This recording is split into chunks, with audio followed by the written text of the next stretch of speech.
Hello, my name is Pushpanandan. In this video, I will explain the first India editorial of 23rd April 2026. Common consensus on India-South Korea ties. That is the title of the editorial. See, India has a population 15 times larger than Vietnam. But do you know, South Korea has 2 lakhs people in Vietnam but only 12,000 in India. Strange, right? Despite shared history, booming trade potential, and even K-pop fandom in India, India and South Korea are still underperforming partners.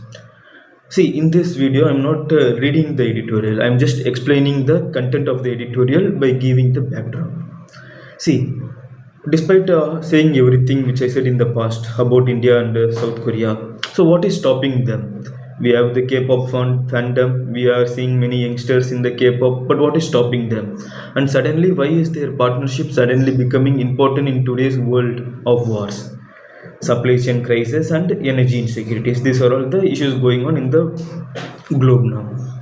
Okay, see, recently the president of South Korea, Lee Jae-myung, visited India and met Prime Minister Narendra Modi. This is what caused to write this editorial, okay, by the Hindu.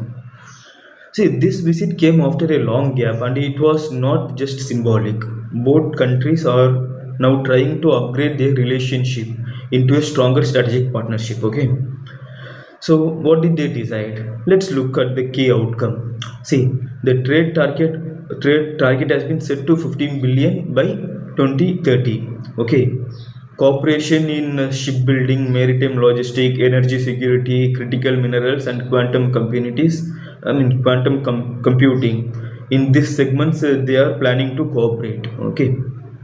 Now, the interesting part is India and South Korea have a perfect economic complementary. South Korea brings advanced technology, India brings scale, manpower, and market size. That's why companies like Samsung and Hyundai have made their major production hub in India.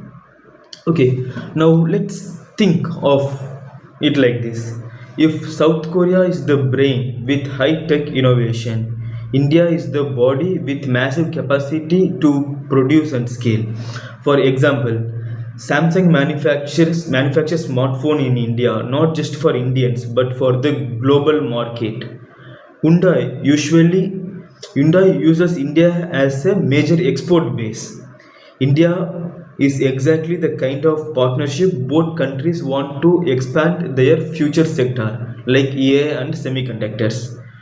And what about the historical and cultural angle between these two countries? See, now this relationship is not new. There is a fascinating history link. A Korean queen, Hyo Hong Hok, is believed to have come from Ayodhya in India. Even today, Korean pop culture, K drama, and K pop is hugely popular in India. Indian Buddhism has influence in Korean culture. But here is a paradox actually. Despite all this cultural connection, people to people ties remain weak. Okay. And the real problem. Let's talk about the core issues. That is low trade.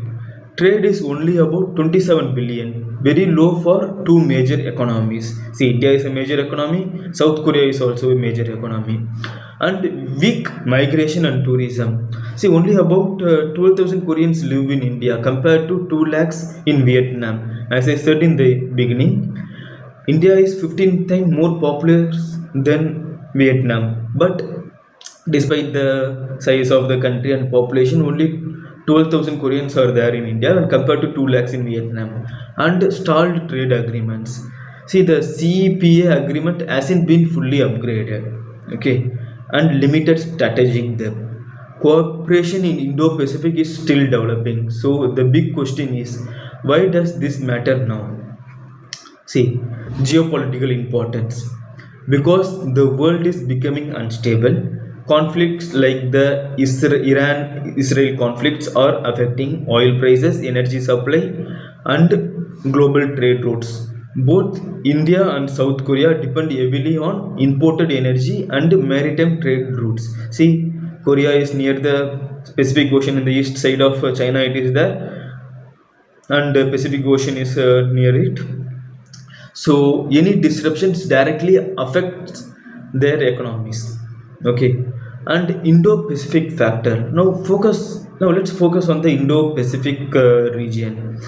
This is where most global trade happens, in the Indo-Pacific region. Okay, and strategic competition is rising here, and India and South Korea share concerns about maritime security, supply chain resilience, and China's growing influence.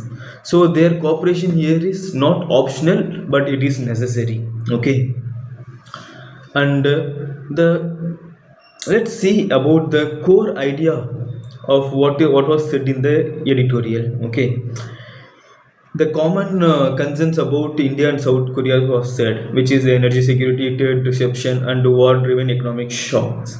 And they also share democratic values, market economies, and rule of law. Like we both countries share a value of democratic values, market economies, and rule of law. Okay, so these shared values make them natural partners.